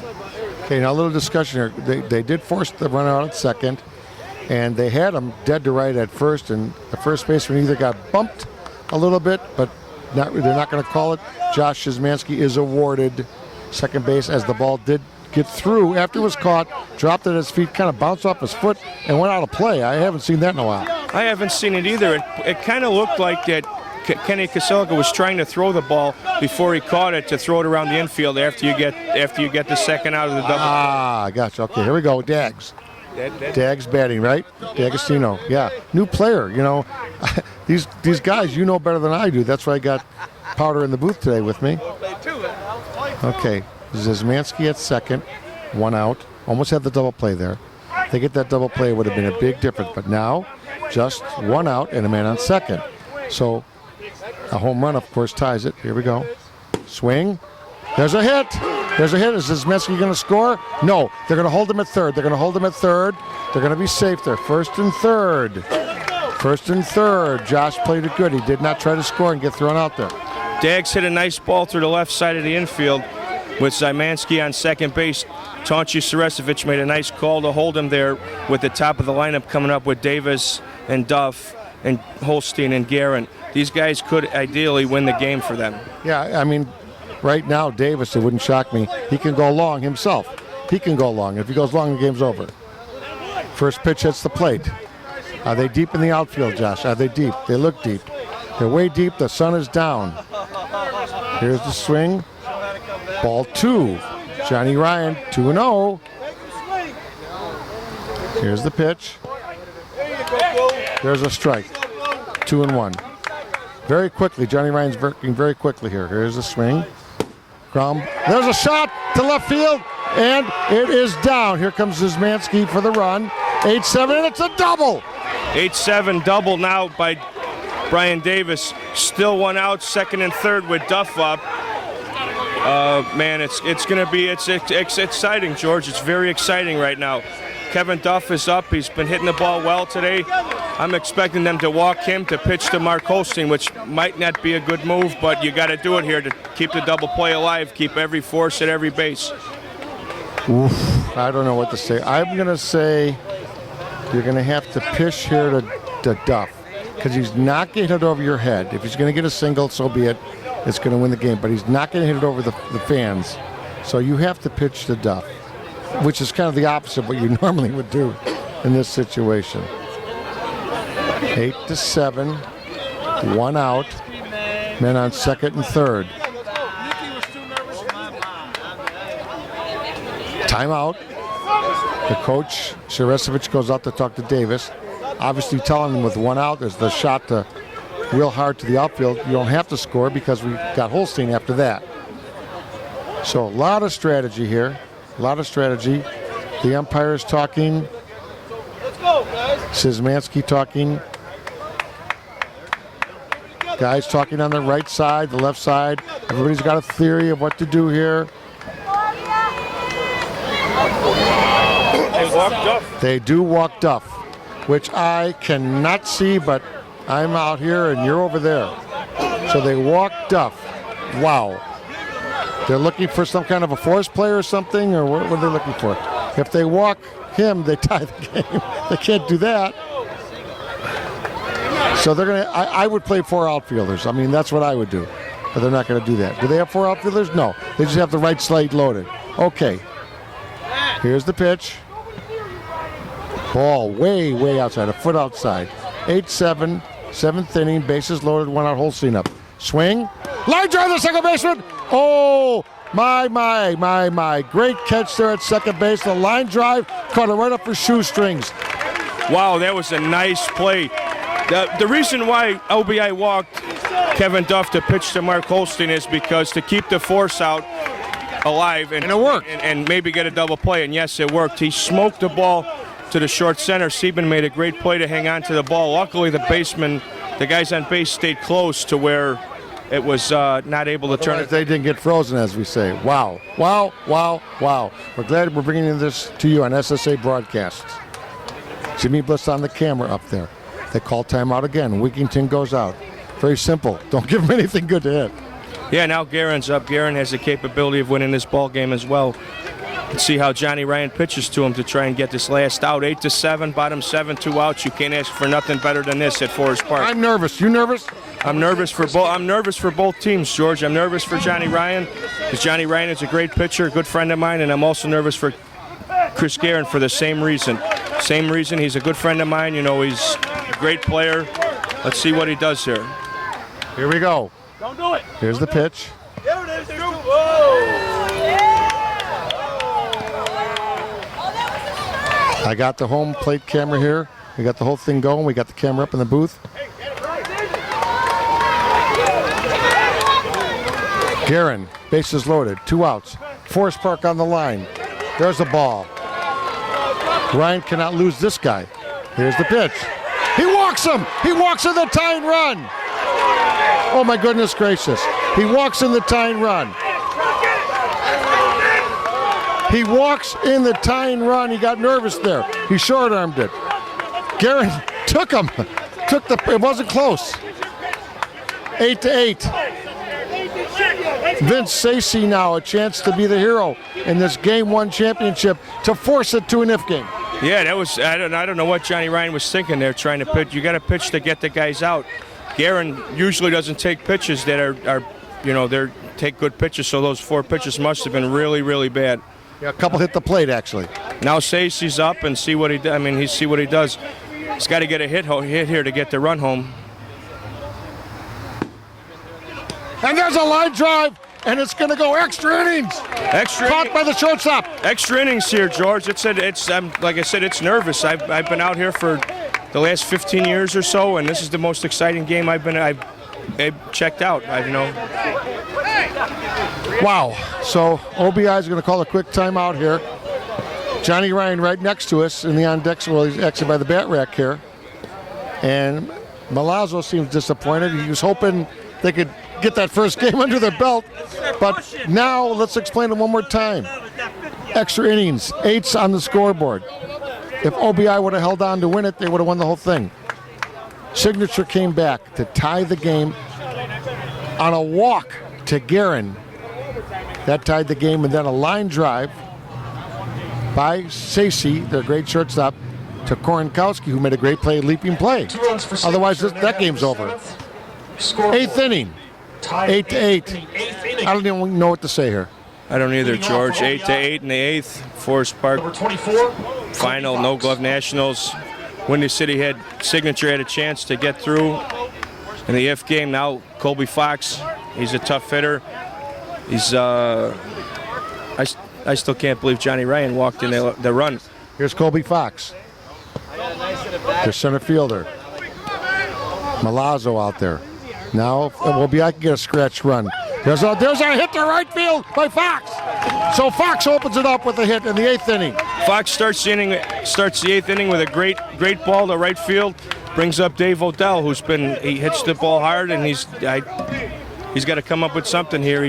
I don't know how he's been hitting all weekend because I don't have the stats in front of me. He's been hitting the ball square. So if he takes the full swing now and puts it in the left center crowd, the crowd will go crazy. Absolutely, he hits it anywhere. He's got the OBI team is pumped up. They want to win this game. Signature's pumped up, especially after coming back, being down 7 runs in the 5th inning to score 5 and 6 runs and. Dave takes a soft swing to right field. Oh, and it falls between Tommy Walsh and Duff. It falls between. It's a, what do you call them? Has seeing eyes or something? Yeah, like a CNI single. The outfield was playing so far back. Big Dave missed. He tried to drive it deep to right center. He missed the ball, enabling Colby Fox to get to third base and himself to get to first, to bringing up Sammy Bertucci. Sammy Bertucci is a very, very smart hitter. He's an old Jinx guy. He used to play with the Gamecocks, a crush guy. You know, he's been around the block too. Oh my goodness. Tommy Walsh couldn't get in. He was so deep. So it fell between them. Here's a ground ball to third. He's going to go home. And safe at first, and the run does score. So the minute that the third baseman got it, the runner at third was sprinting. That, of course, being Colby Fox. So they did get the scratch run there in 98. But again, why are they hitting it to the left side there?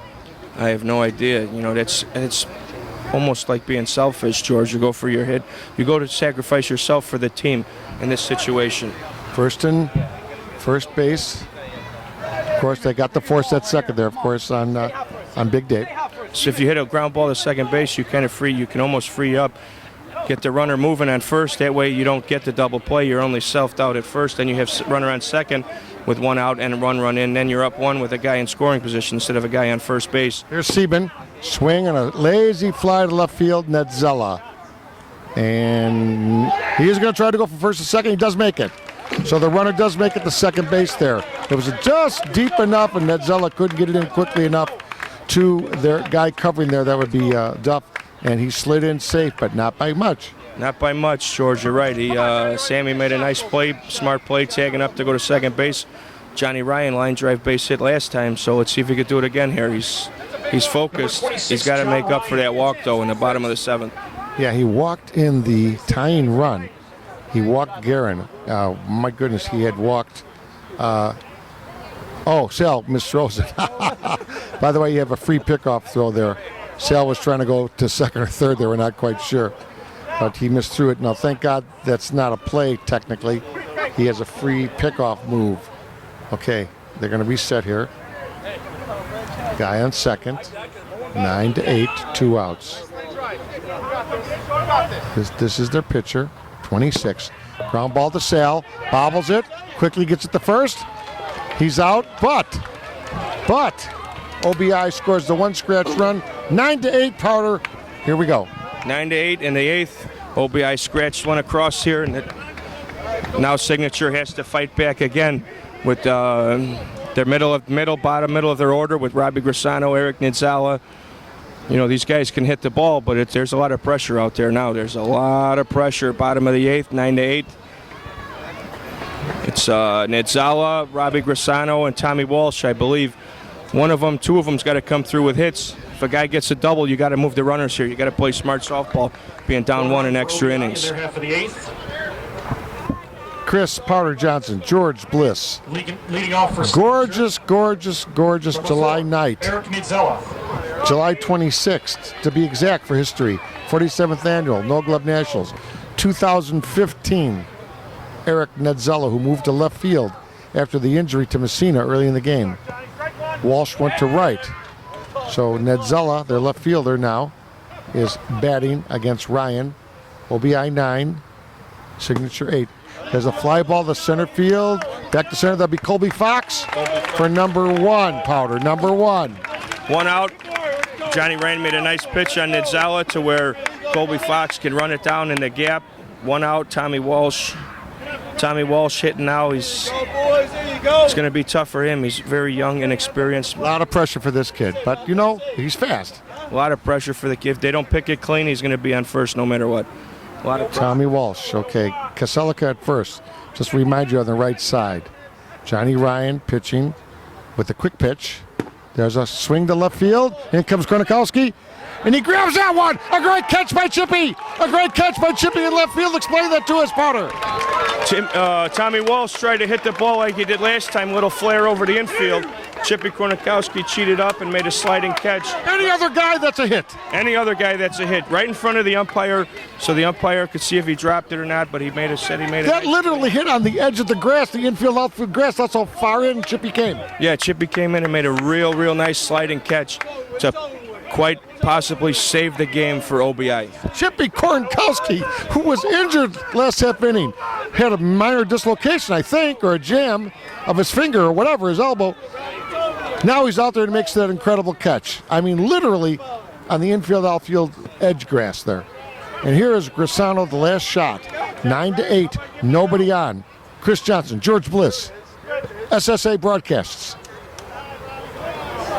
Johnny Ryan pitching well.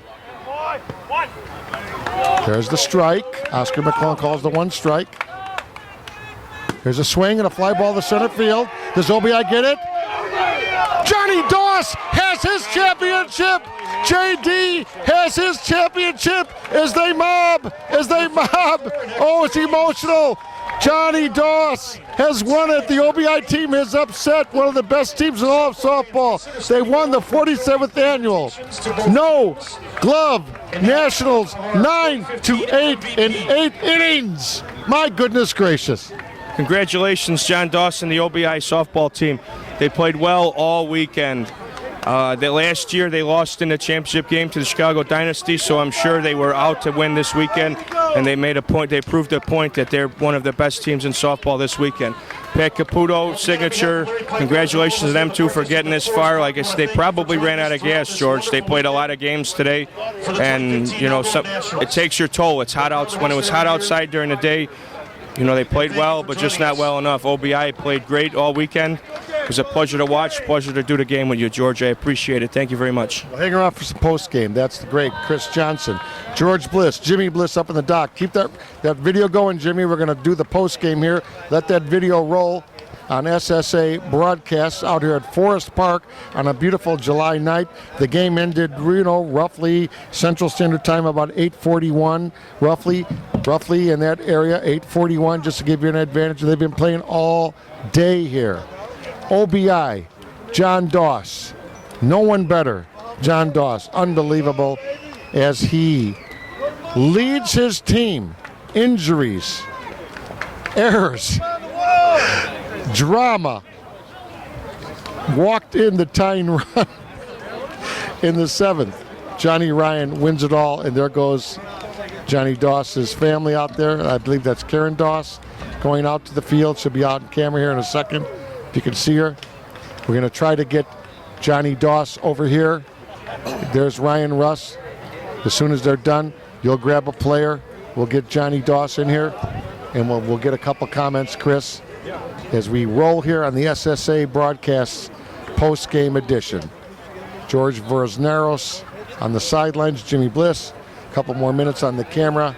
And here we go. Let's grab Johnny Doss right now, if we can get him right over here. Just incredible. Invite No. signature to home plate. So now let's check that signature. We are going to show the presentation of the second place trophy, and then after that, of course, here comes signature to home plate. So Jimmy is catching that snapshot there, that video. I see Gracie Kenny out there, the tournament director, Johnny Ryan. There's Johnny Ryan right there. Let's get Johnny Ryan over here. Let's get him real quick just for 10 seconds. Johnny, are you nervous when you walk, Chris? Oh, yeah. I mean, you walked to the tying run, but you guys came through with the scratch run. You won it. I don't want to give Chris nothing easy. He's a good hitter, you know, so I threw a bad pitch. I walked him, and here we are. A little nerves right there. The nerves are crazy out here. The nerves are crazy. I've been nervous all weekend. I'm just glad it's over. Thanks, George. Johnny Ryan there. He's going to go out and get his trophy. Amazing. Absolutely amazing. Johnny Ryan there. They're giving the trophy now. They're taking the pictures of the signature team. We have the photographers out there from the Forest Park crew. Signature takes second place as they get into the frame there. All the great players, Szymanski, Tonsi Seresevich, everybody's there. Robbie Grisano, Pat Caputo, Tommy Walsh, and of course Reese, the pitcher. Now here comes the champions from OBI, led by Johnny Doss. One bad inning, OBI to home plate for the championship. OBI. There they are. My goodness, Johnny Ryan, I tell you just for a second there, he was honest with us. He said he was nervous as could be when he walked Chris Guerin there in the 7th inning to tie the game with the bases loaded. And that was the home half there for Signature. So one more run would have taken it for Signature. They would have had to go to the if game. But don't need to do that now. OBI has won it. Big Dave Odell there. Johnny Doss. Colby. Here's the MVP. He led his team in runs scored and hit over 825 for the tournament. If there was a rally, he probably started it, and if you hit it to left field, he probably caught it. Your 2015 MVP is Brian Kornkowski. Chippy Kornkowski wins MVP. It's obvious he dominated. Chippy dominated all weekend this weekend. He made a nice play, played a bunch of great plays, started every rally, started everything for this OBI team. He's a great player to lead in the top of your lineup.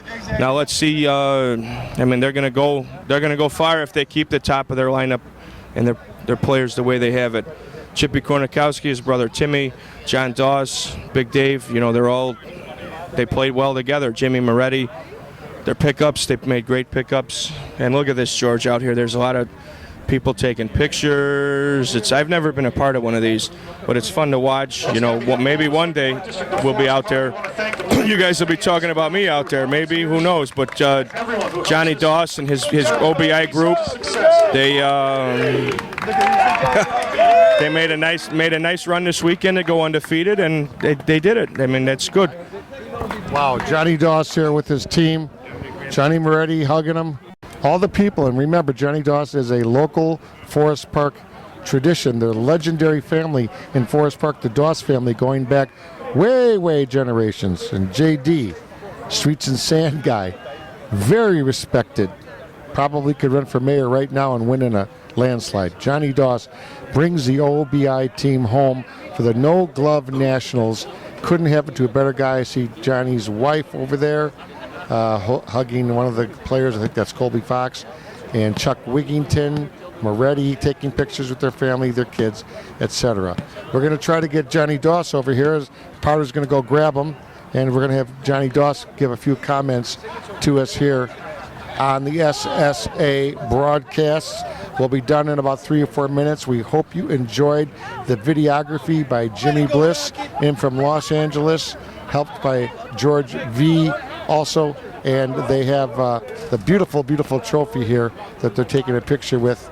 It's incredible. They're still taking pictures there. There's JD over there.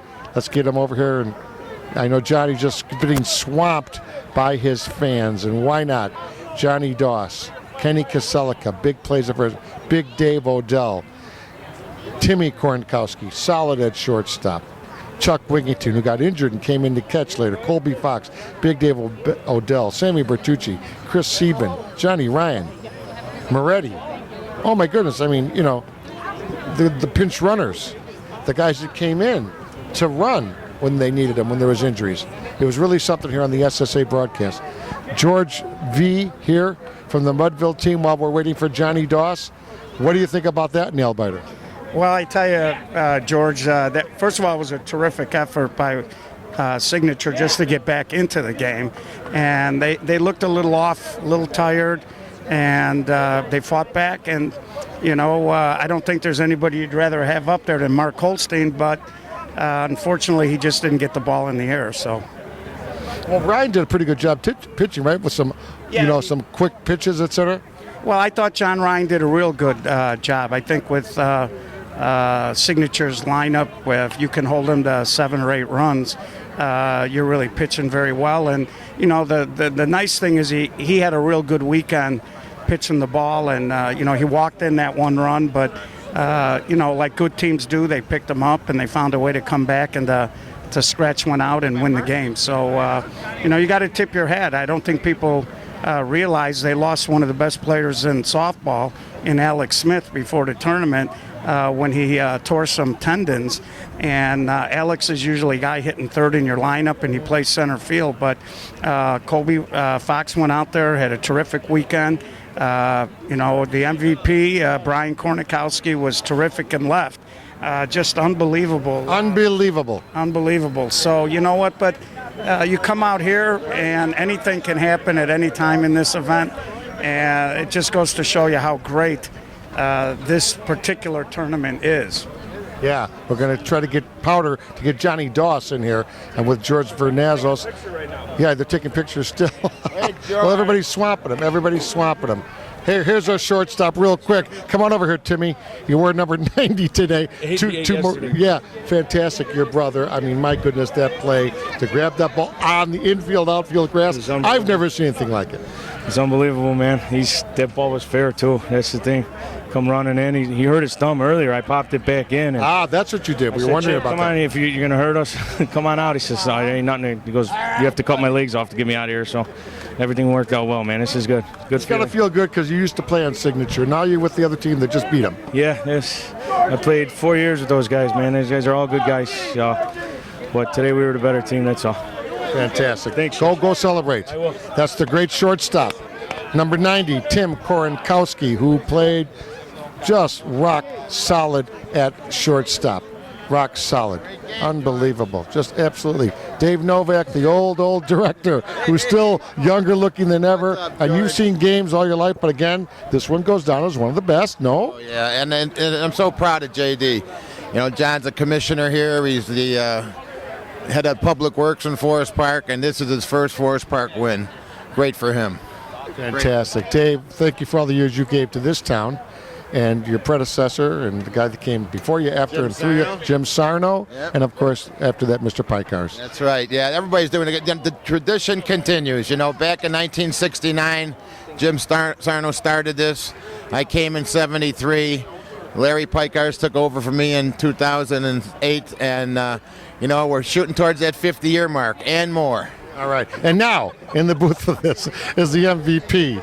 My goodness gracious, Chippy Korenkowski. Tell us about that play where you hurt your thumb, first and foremost. I kind of just dove forward, and I caught the ball, and then when I hit the ground, my thumb got caught underneath, and I just let go of the ball, I guess. Let go? I would have never got near it. What are you talking about? Should have caught it, I thought, but it happens. Well, congratulations on the MVP. You and your brother are a tough combination. Go back to the Kelleher's and the Filkinses. Now we got the brothers, K, you know, tremendous team. Yeah, I mean, we just put our hits together this week and capitalized on team's errors, and it was just a good weekend. What happened when Johnny Ryan walked Guerin? Were you nervous? He walked in the tying run, or was he a little stiff at that point? I mean, everything worked out good because I was choking Guerin in left, hoping he didn't go up top, but everything worked out great. So this is your first MVP, of course, at this level. This is an incredible honor, 47th annual No Glove Nationals, with the Filkinses and the Mark Forgettos and the Mastaris and guys like that. You're in that league now. Yeah, I mean, I feel honored. I mean, it's my first. I mean, this is the only tournament I really want to win, and oh yeah, it's about time. So we'll go celebrate, and we'll see you at the Major Nationals SSA coming up. But here's the